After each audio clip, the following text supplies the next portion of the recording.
ایک عورت اپنے شوہر سے طلاق لے رہی تھی۔ اس کے 2 بچے بھی تھے۔ عورت کے وکیل نے سب کچھ تیار کر لیا تھا، صرف اس کے خاوند کے دستخط باقی تھے۔ خاوند نے وکیل سے التجا کی کہ مجھے پتہ ہے اب کے بعد ساری زندگی میں اپنے بیوی بچوں سے دور ہو جاؤں گا۔ میری ایک التجا ہے، میری خواہش ہے کہ میری بیوی سے تم کہو کہ میں اپنی بیوی اور بچوں کے ساتھ کچھ گھنٹے گزارنا چاہتا ہوں۔ وہ اپنے بچوں کو لے کر کل کورٹ آ جائے، وہاں سے میں ان کو اپنے ساتھ لے جاؤں گا۔ اس کے بعد آ کر میں دستخط کر دوں گا۔ اس کی بیوی بچے صبح کورٹ میں آ گئے۔ اس کے شوہر نے اپنے بیوی بچوں کو گاڑی میں بٹھایا اور ساتھ لے گیا۔ چھوٹا بیٹا بولا، پاپا مجھے ماما کے ساتھ آگے بیٹھنا ہے۔ بیٹی بولی کہ ماما مجھے بیٹھنا ہے۔ بیٹی، پاپا اس کو دیکھو نا۔ بیٹی، پاپا مجھے آئس کریم کھانا ہے۔ پاپا آئس کریم کھلانے ریسٹورنٹ لے گئے۔ کبھی ماما کبھی پاپا بچوں کے منہ میں نوالے ڈال ڈال کر کھلاتے رہے۔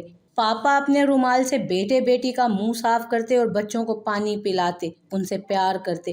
بچے یہ نہیں کھانا وہ کھانا ہے پاپا، پھر پارک میں لے گئے۔ بچے کھیلتے کھیلتے کبھی پاپا کے گلے لگتے تو اپنی ماما کے، کبھی پاپا بیٹے بیٹی کو گود میں اٹھاتے اور پیار کرتے، ان کی فرمائشیں پورے کرتے رہے۔ بیٹی، پاپا ہمیں اپنے گھر جانا ہے، نانی اماں کے گھر نہیں جانا، آپ ہمیں اپنے گھر لے جائیے نا۔ بچے ضد کرنے لگے۔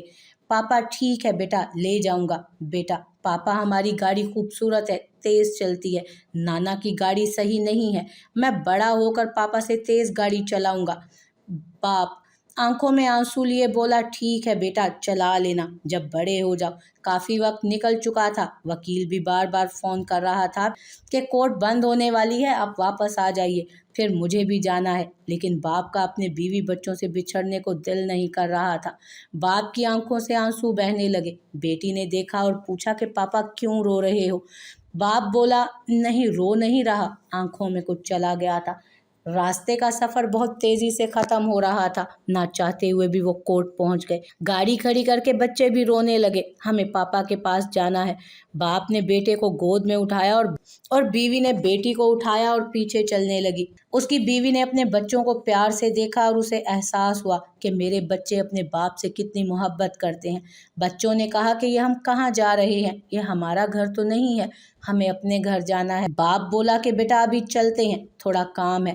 وکیل کے کمرے میں پہنچتے ہی وکیل نے کاغذات پر دستخط کرنے کو کہا، جس پر بیوی نے وکیل سے کہا کہ مجھے اپنے شوہر سے طلاق نہیں چاہیے، میں اپنا کیس واپس لیتی ہوں، جس پر شوہر اور بیوی خوب روئے۔ عورت کو پتہ تھا کہ وہ اپنی ضد کی خاطر اپنے بچوں کی زندگی تباہ کر رہی ہے۔ اگر ہم تھوڑا سا اپنی انا اور ضد کو ایک طرف رکھ دیں اور کسی دوسرے کی بجائے اپنے معاملات خود حل کر لیں تو بہت سی غلط فہمیاں دور ہو جائیں اور بہت سے رشتے ٹوٹنے سے بچ جائیں۔ کاش کہ یہ بات تیرے دل میں اتر جائے۔